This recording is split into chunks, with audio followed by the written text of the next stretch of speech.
እንዴት ናችሁ ወዳጆቼ? እኔ ጌታ ይመስገን በጣም ደህና ነኝና እስቲ ዛሬ ትንሽ እናውጋ። ለመሆኑ እኛ እንደ እግዚአብሔር ፈቃድ ነው እየኖረን ያለ ነው ወይስ እግዚአብሔር ነው እንደኛ ፈቃድ እንዲኖር እያደረገን ወይም እያሰብን ያለ ነው ወይም እየተመኘን ያለ ነው የሚለው ነገር ገረመኝ። መጽሐፍ ቅዱሳችን ሮሜ 12 ላይ ምን ይላል መሰላችሁ? ቆይ ላንብብላችሁ ከአንድ ጀምሮ። እንግዲህ ወንድሞች ሆይ ሰውነታችሁን ቅዱስና እግዚአብሔርን ደስ የሚያሰኝ ሕያው መስዋዕት አድርጋችሁ ታቀርቡ ዘንድ በእግዚአብሔር ርኅራኄ ለምናችኋለሁ። ይህም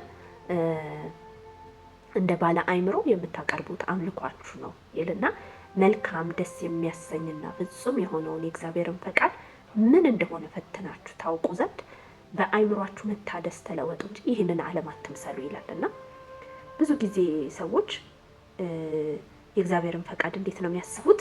መልካም ነው ቲክ፣ በጎ ነው ቲክ፣ ስለዚህ በቃ የእግዚአብሔር ፈቃድ ነው ማለት ነው ብለው ይሄዳሉ እና ያንን ነገር ያደርጉታል። እንዲሁ ስታስቡት መልካም የሆነ ነገርና በጎ የሆነ ነገር በጣም ብዙ አለ፣ በጣም ብዙ አለ። ነገር ግን እንደዛ አይደለም።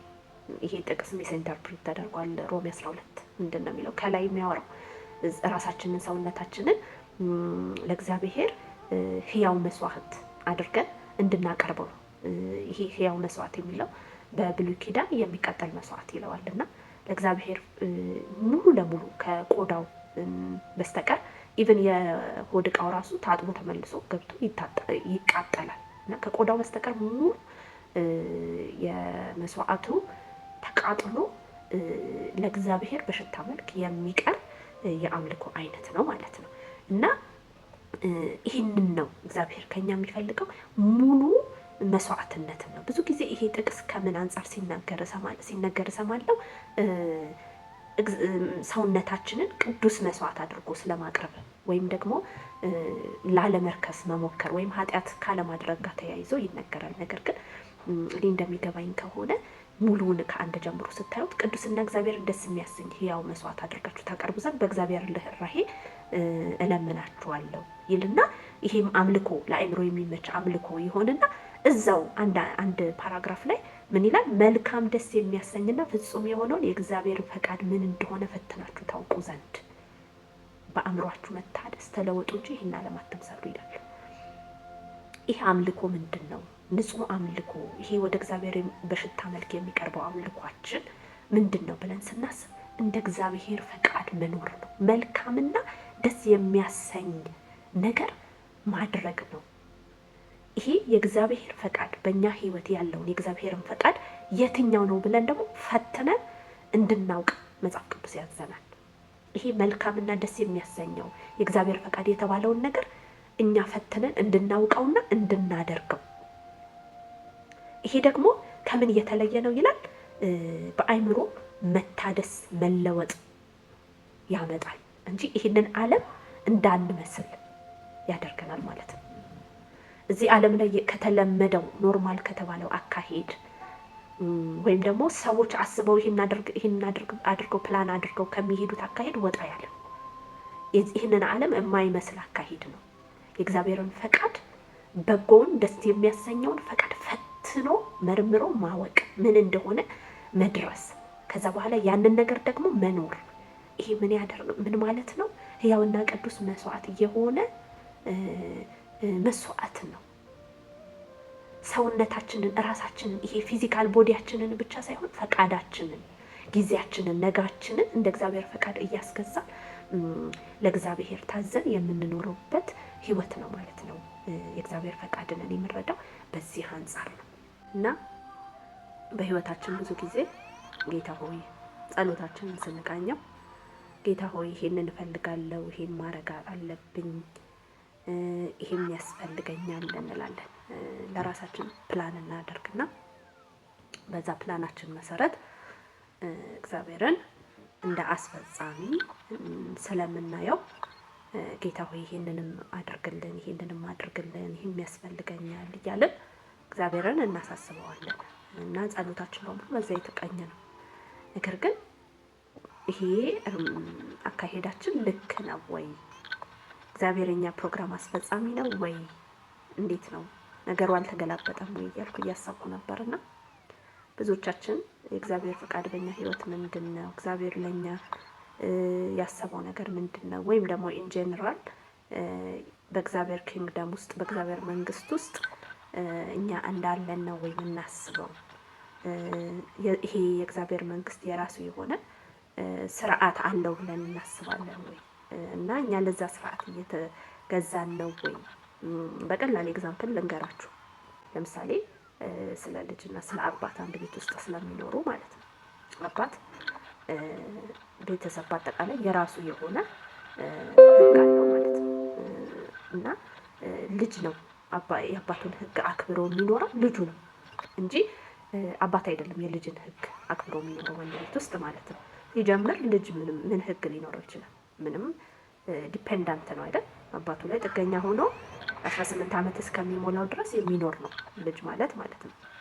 እና በኋላ ልክ 18 ዓመት ሲሞላው ራሱን ችሎ የሚሰናበት ማለት ነው። ያው በውጭ ሀገር፣ በእኛ ሀገር እንኳን 40 50 ዓመት ተሆኖ ችግር የለውም ቤተሰብ ላይ ይኖራል ማለት ነው።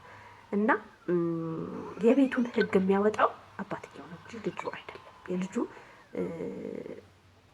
ጣፈንታ ወይም እድል ፈንታ ምንድነው? አባቱን እየታዘዙ መኖር ነው። አባቱ እጅ እየጠበቀ እየኖረ አባቱ ላይ የሚያመጽ የለም አይደል?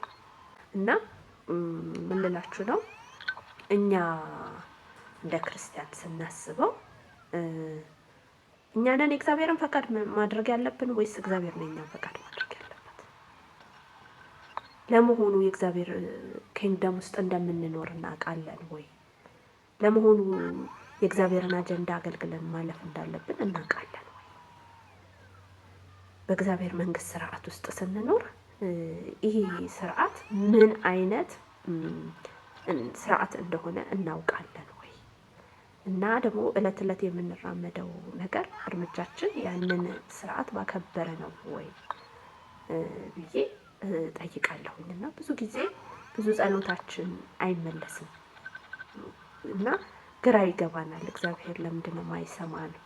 በእኔ ፕላን መሰረት እኮ በዚህ ዓመት ይሄን አደርጋለሁ፣ ከዛ በሚቀጥለው ዓመት ደግሞ ይሄን አደርጋለሁ እንላለን። ምናልባት እንደ ጓደኞቻችን ፕላን እናደርጋለን። ምናልባት ቤተሰቦቻችንን አማክረን ፕላን እናደርጋለን። እንደዚህ አይነት ነገሮችን እናደርጋለን እና ልክ ነን ወይ? እግዚአብሔር የኛ ጉዳይ አስፈጻሚ ነው ወይ? እስከ መቼ ነው የተሳሳተ ጸሎት እየጸለየን ዘመናችንን የምንፈጀው?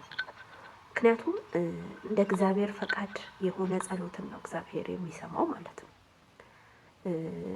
እግዚአብሔር ነው እንደሱ ፈቃዱን አውቀን በዛ አቅጣጫ እየተራመድን በኋላ የሱን እርዳታ ስንጠይቅ ነው እግዚአብሔር ፈጥኖ የሚደርስልንና ጸሎታችንን የሚሰማው። አለበለዚያ ግን ምን እየሆነን ነው? እንደ ራሳችን ፈቃድ ብቻ የምንራመድ ከሆነ እየከሰርን ነው ማለት ነው። በጣም እየከሰርን ያለ ነው። እና ይህንን ልጠይቃችሁ ነው የመጣሁት። ምን ያህል እርግጠኛ ናችሁ የምትጸልዩት ጸሎት እንደ እግዚአብሔር ፈቃድ መሆኑን፣ የምትኖሩት ኑሮ እንደ እግዚአብሔር ፈቃድ መሆኑን ምን ያህል እርግጠኛ ናችሁ? በምን አወቃችሁ? ራሳችሁ ናችሁ ፕላን ያደረጋችሁት ወይስ እግዚአብሔር ጣልቃ ገብቶ የህይወታችሁን አቅጣጫ አስቀይሮ ለህይወታችሁ ተናግሮ ነው ወይ ያንን መንገድ እየተራመዳችሁ ያላችሁት? እና ይህንን በደንብ እንድታስቡበት ፈልጌ ነው እንድታስቡበትና ከጌታም ጋር እንድታወሩበት። እግዚአብሔር ወይ መክሰር አልፈልግም፣ አንተ ያልፈቀድከውን ህይወት መኖር አልፈልግም፣ አንተ ያለህበትን ኑሮ ነው መኖር የምፈልገው እያላችሁ እግዚአብሔርን መጠየቅ አለባችሁ። እና እሱን እንደዛ ጠይቃችሁ እግዚአብሔር የወደደው እግዚአብሔር የፈቀደው ህይወት ከሆነ እሱ ራሱ ጸሎታችሁን ይሰማል። ጸሎታችሁ ውጤት አለው ማለት ነው። ነገር ግን እግዚአብሔር ያልፈቀደውን ርዕስ ይዛችሁ የምትጸልዩ ከሆነ እንደ እግዚአብሔር ፈቃድ የማትጸልዩ ከሆነ ግን ጸሎታችሁ አይሰማም እላችሁ ነው። እና ተባረኩ። ወዳችኋለሁ።